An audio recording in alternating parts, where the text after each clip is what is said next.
Hey guys, today we are talking about 7 things that you absolutely need to know before moving to Florida.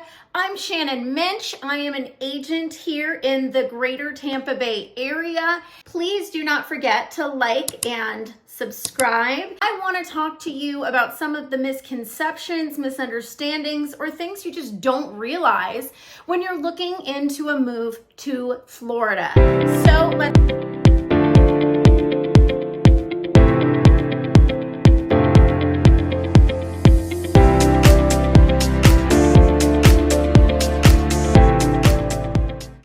let's dive right in. Number 1 is going to be that insurance is expensive in Florida. Gone are the days where Florida is a cheap place to live. I'm not saying that because I don't want you to move here. I love Florida. I think that it is absolutely worth the cost, but I want you to be able to make an informed decision when you are looking to move. You guys need to have all of your information so that you can make an informed decision on what's right for you. Car insurance is expensive in Florida. I don't know why. I don't know if we just have so many tourists here that there's more accidents. I don't know if nobody's paying attention. I don't know, but car insurance is expensive here.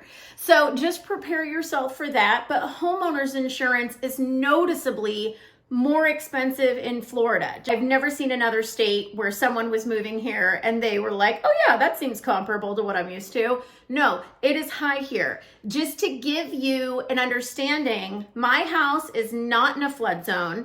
I have never had a homeowner's insurance claim. My roof still has 10 years left on it, and my insurance is now about $5,000 a year. So I don't live in a giant mansion or anything like that. I do have a beautiful home, but insurance is expensive, and you need to realize that. We do choose to pay for a little bit additional coverage.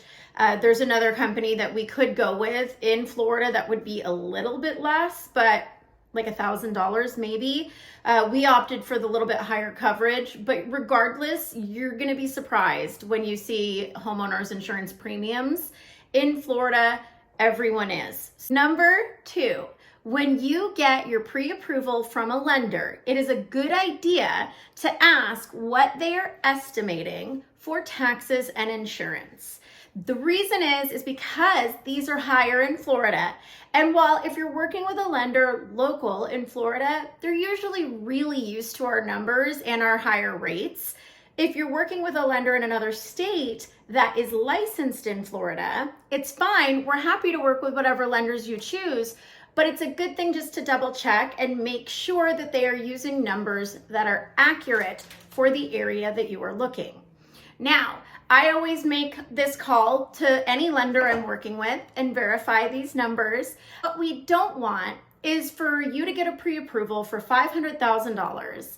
These numbers be wrong. We go under contract and don't find that out until we're a few weeks into the contract. And all of a sudden, that $500,000 approval is actually a $450,000 approval because we didn't estimate taxes and insurance properly.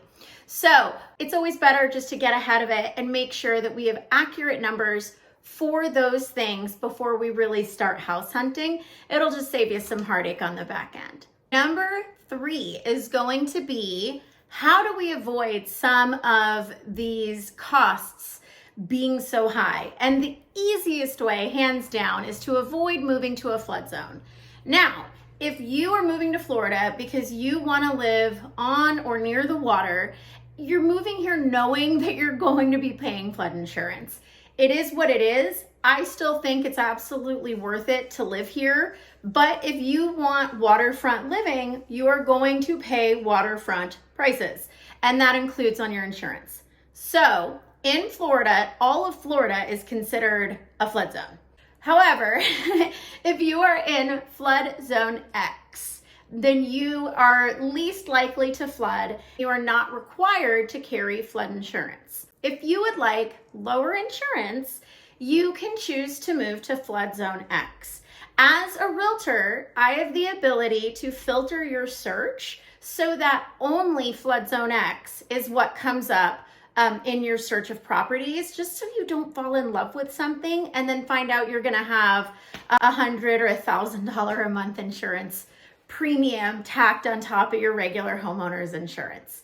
Now, if you want to live on or near the water, absolutely, you're fine to do that, but you do that knowing that you're going to have a flood insurance premium and it's going to be expensive. It is what it is, but it's part of the lifestyle, and you know that when you're purchasing on or near the water.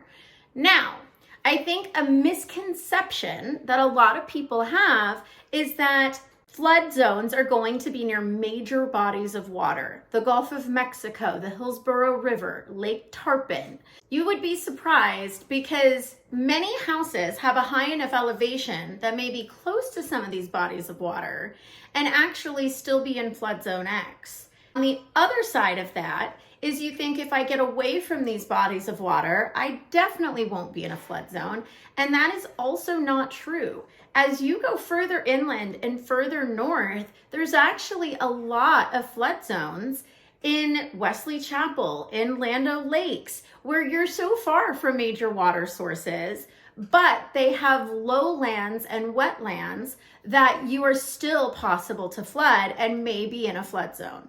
All right, guys, tip 4 is going to be inspections. Now, the most widely used contract here in the Tampa Bay area is the as-is contract. On that contract, you have what is referred to as an inspection period or a due diligence period. This is your time as a buyer to do your due diligence and ensure that this property is going to meet your needs at your sole discretion. There's a few inspections that I always recommend my buyers do. 1 is going to be your standard building inspection. 2 is going to be a 4-point inspection. And 3 is going to be a wind mitigation inspection. 1, we obviously know that's just where the inspector goes around and sees if there's any kind of defects or things not working in the house. But the 4-point inspection is pretty unique to Florida. It covers your roof, your AC, your plumbing, and your electrical. Chances are your insurance company is going to require this report, and while the seller is not expected to make repairs on the as-is contract, you do have a little bit more leverage if it's something that could interfere with you getting insurance. Your second one is going to be your wind mitigation report. And this one you can see some really serious discounts on. This is going to be checking some different storm-related precautions. Do you have storm windows? Do you have storm shutters? There's a certain nail configuration on your roof. Or there's also clips that help keep your roof battened down, I guess. If your roof meets all of these codes, these things can give you discounts on your insurance and help bring that cost down a little bit. So number 5 is going to be your property taxes. Florida does not have a state income tax. Because of that, we can have a higher property tax than a lot of other states do. So you already might get a little bit of sticker shock from that. But there's another thing in play that you may not realize. I have people all the time, what are the taxes on this house? What are the taxes on this house? And I'll look at it and it's astronomically low. And whenever I see that, I know that this person most likely has a homestead exemption and has lived in that house for a long period of time. Now we'll talk about what that homestead exemption is in a minute. So what I typically tell them is that it doesn't really matter. You will get the benefit of that lower tax rate for the remainder of the year that you purchase, but it is going to adjust the following year for your purchase. And so the way we're going to figure out that tax rate is going to be to go to the property appraiser website of whatever county that you are looking in. And there's usually a tax estimator button on the site. You put in your purchase price. And if you are going to be homesteading that property yourself, it'll also ask if you're transferring a homestead from another property in Florida, and it will calculate what your likely property taxes are going to be. And that's the number that we want to use. So it's just something to keep in mind. Usually a lender is going to use the current tax rate, but you have to know you might see a pretty significant jump in your taxes and you just don't want to be blindsided. Be ready for it, know what's going to happen, and make an educated decision. Number 6, we want to talk a little bit about homestead exemption and why you might see some really erratic tax rates in the same area. When somebody files for a homestead exemption, it gives them up to a $50,000 deduction off the value of their house, and it only allows their property taxes to increase by 3% per year. That could be a big deal if you're purchasing a home that is owned by someone who's only had it for 2 years, or if you're looking at a home that somebody has had for 20 years. Those tax rates are going to be very, very different. And so people don't always realize that, and they'll ask me about the taxes. And when I say this is not going to be your taxes, they're confused, and I just need to explain it. It's just important that you understand if you see taxes or anything for that matter in Florida real estate that is too good to be true, it probably is, and your taxes are absolutely no different. And then our last one is going to be lucky number 7, and lucky number 7 is going to be CDDs. Just like we were talking about, if you see a tax rate that's incredibly low, there are some that you will see that are incredibly high. And you're like, why is this so high? Chances are it may be a CDD. A CDD is a community development district, and you typically see them in newer communities.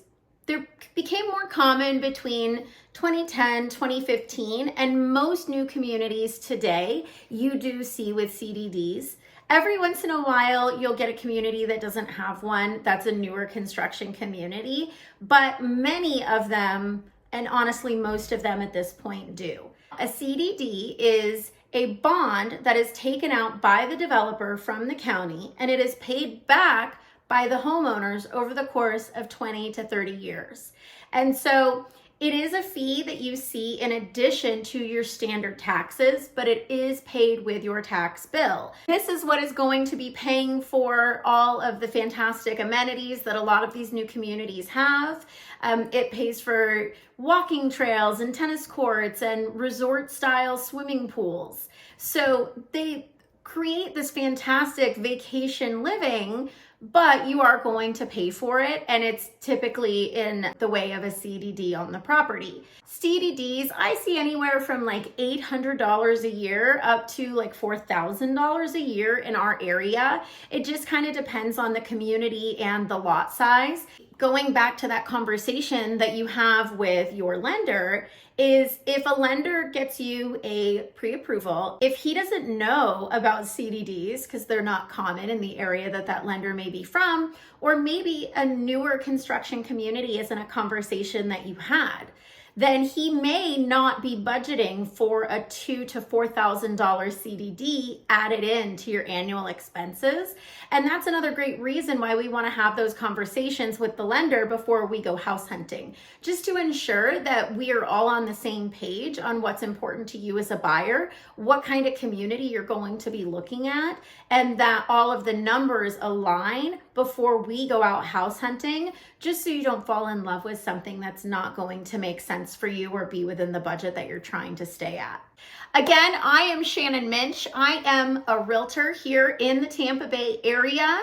Don't forget, you can always hit me up at welivewheretheyvacation.com or email me at shannon@welivewheretheyvacation.com. You have a great day, and we'll see you later.